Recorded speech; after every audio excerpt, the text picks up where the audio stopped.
Vamos por eso a analizar por qué es histórica esa sentencia y qué más puede pasar. Nos acompaña el jurista Rafael Ollarte. Bienvenido a Contacto Directo. Buenos días. Buenos días, doña Stephanie. Un placer estar con usted y con todos los amigos de Contacto Directo. Buenos días también. En el caso Sobornos, la fiscal Diana Salazar fundamentó su acusación en lo siguiente. Escuchemos.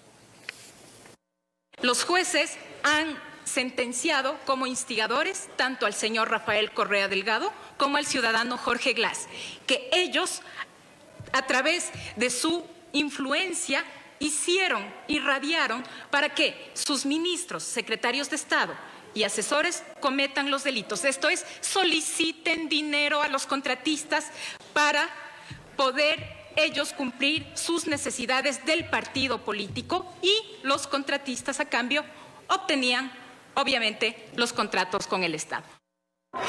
La aplicación en el Ecuador por primera vez de esta doctrina del hombre de atrás, o sea, el autor mediato, rompe esa aureola de inmunidad que protegía a expresidentes que o víctimas de los amigos que roban y que ellos pues no firmaban.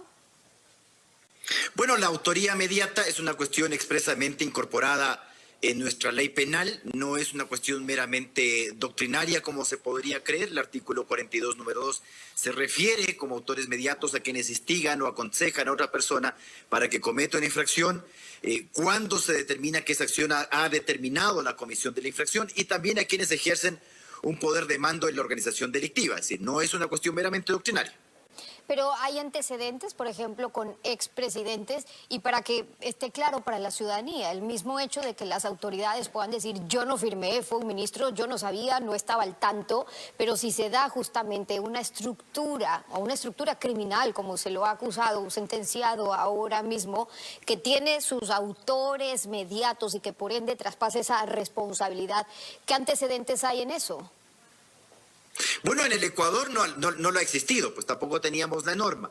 Eso ha ocurrido en otras naciones. Esta cuestión de que el jefe del Estado utiliza a su organización ministerial y organización del poder para cometer infracciones, intentando deslindar su propia responsabilidad. Es decir, yo no soy el que da la orden, yo no soy el que recibe el cheque, pero soy el que organiza toda esta cuestión de corrupción para beneficiarme no solamente a mí, sino a mi grupo. Y también establecer una situación de dominio de poder en virtud de ese financiamiento.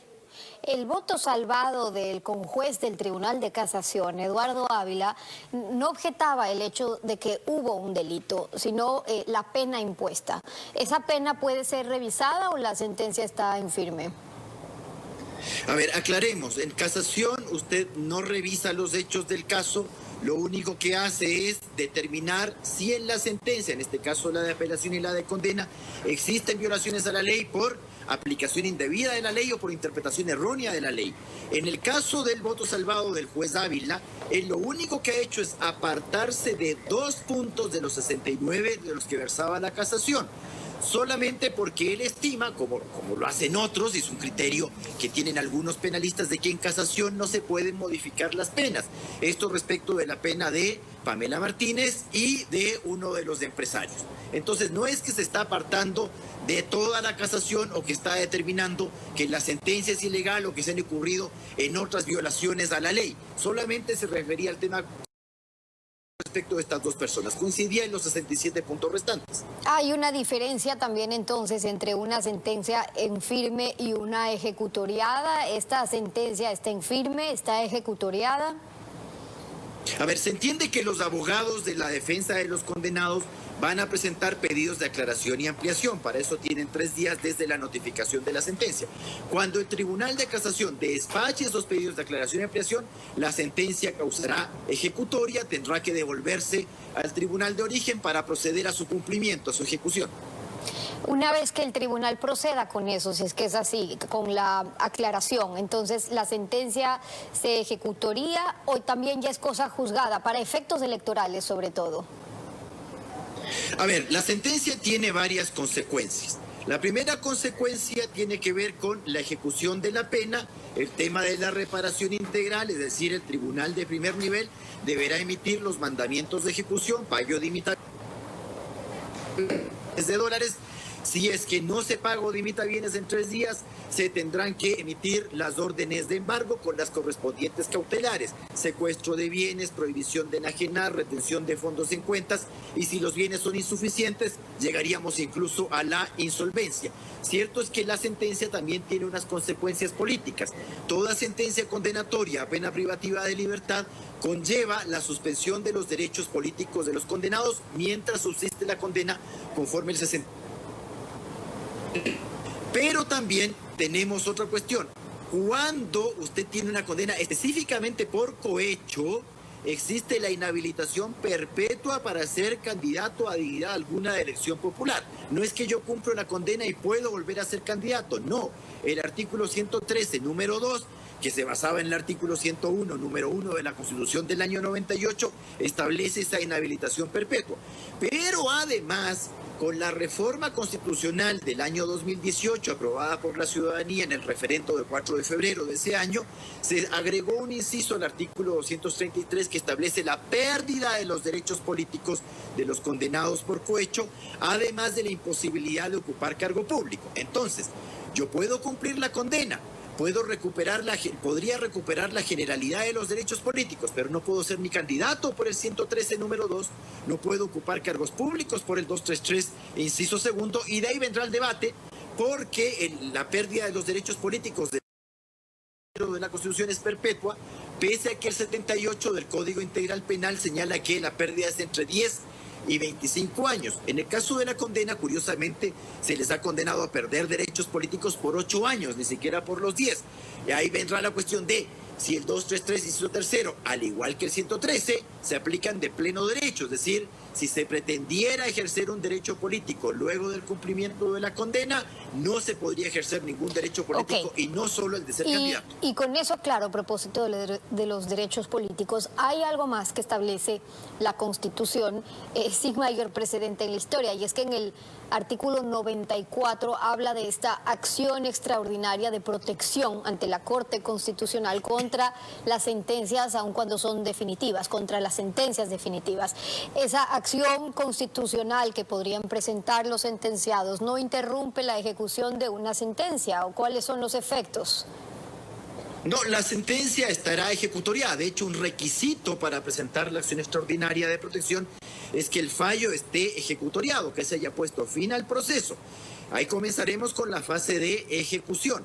La mera presentación de la acción extraordinaria no suspende la ejecución del fallo, ni siquiera su admisión al trámite, como dice el artículo 62, inciso cuarto de la Ley Orgánica de Garantías. Y también existe una prohibición expresa en el artículo 27, inciso tercero de la Ley de Garantías, de que no se pueden otorgar medidas cautelares en acción extraordinaria de protección. Hago presente que la Ley de Garantías es del 2009, que esa Ley de Garantías fue propuesta por el Ejecutivo, aprobada por una aplastante mayoría correísta y además fue sancionada por el presidente Rafael Correa con algún veto, suscrito también por el entonces secretario general jurídico Alexis Mera. Entiendo yo que estas personas conocen la ley por haber participado en su formación. Ahora, lo que han argumentado parte de la defensa de los sentenciados es que van a acudir a los organismos internacionales, todos los procesos que se puede llevar en ese sentido, pero ya sabemos que además eso toma su tiempo, ¿no? Sí, mire, tanto en la acción extraordinaria como en el hecho de ir al sistema interamericano de derechos humanos, no es cosa sencilla. Generalmente se dice, vamos a presentar la acción extraordinaria. Hay que tomar en cuenta que hay muchas cosas que en acción extraordinaria usted no podrá debatir. Por ejemplo, en acción extraordinaria usted solo se puede referir a violaciones del debido proceso durante la tramitación del caso y a violaciones de derechos fundamentales en la sentencia. Referir a los hechos del caso, no es cuarta instancia. Usted no puede alegar que el Tribunal de Casación aplicó mal la ley, que la interpretó erróneamente, no puede alegar valoración de la prueba. Todas esas son...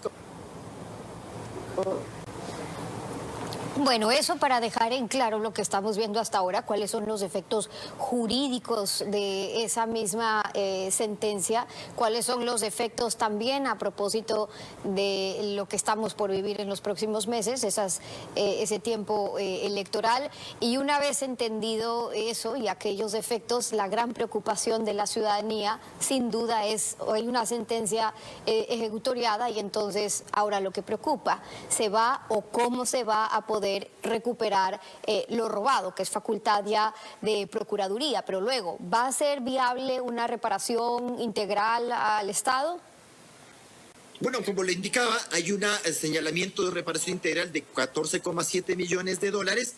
Esa cuestión tiene que ser ejecutada por el tribunal de primer nivel. Cuando reciba el tribunal de primer nivel se deben expedir, tiene que pedir la Procuraduría, que es el representante judicial y extrajudicial del Estado. Entonces la Procuraduría solicitará que se expidan los mandamientos de ejecución, se tendrán que embargar bienes, se tendrán que secuestrar como medida preventiva los bienes, se tendrán que emitir las correspondientes prohibiciones de enajenar y la retención de fondos en cuenta. Bien decía el procurador que en una de estas ciertamente esos bienes ya han sido puestos a buen recaudo. Lo que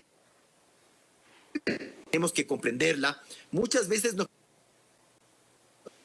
Están también las disculpas públicas y la placa en Carondelet, que es parte de lo que se ha dispuesto. Además de eso que tanto importa, que es recuperar lo robado. Eso depende, por ejemplo, de la voluntad de los sentenciados o qué pasa si se niegan a cumplirlo. Me refería, doctora, a propósito de las disculpas públicas y de la placa en Carondelet, o que se la debería ver en Carondelet.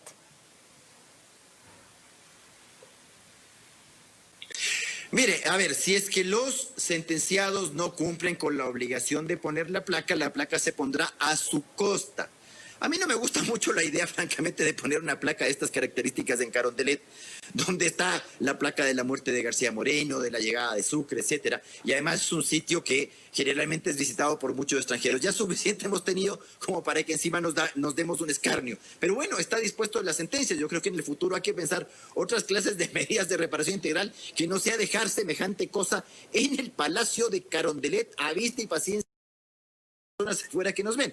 Pero bueno, también nosotros hemos sido responsables de eso. Tenemos que también hacernos responsables de nuestro voto y ciertamente eso nos avergonzará también a nosotros. Antes de cerrar, le consulto, porque estamos por empezar además un periodo electoral y hay un antecedente. La Corte Constitucional, mediante sentencia, acaba de revocar la condena a Revista Vistazo por un editorial que publicó en 2011, cuando dio su opinión sobre la consulta popular que ofrecía meter la mano a la justicia.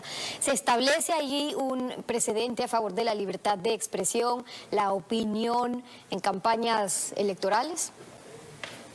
Es un muy buen precedente de la Corte Constitucional, no solo respecto del ejercicio arbitrario, sumiso y sometido de la jurisdicción por parte de integrantes del Tribunal Contencioso Electoral. Debo indicar que en el primer nivel, la juez Jimena Endara Osejo, ella no sancionó a Vistazo, desestimó las denuncias, pero claro, la presión del poder hizo que cambie también ese Tribunal Contencioso Electoral. Curiosamente, quien fue presidente del Tribunal Electoral que condena a Vistazo era hermano del abogado que denunciaba a Vistazo, que luego también fue nombrado gobernador de Cotopaxi. Así nomás era la cosa.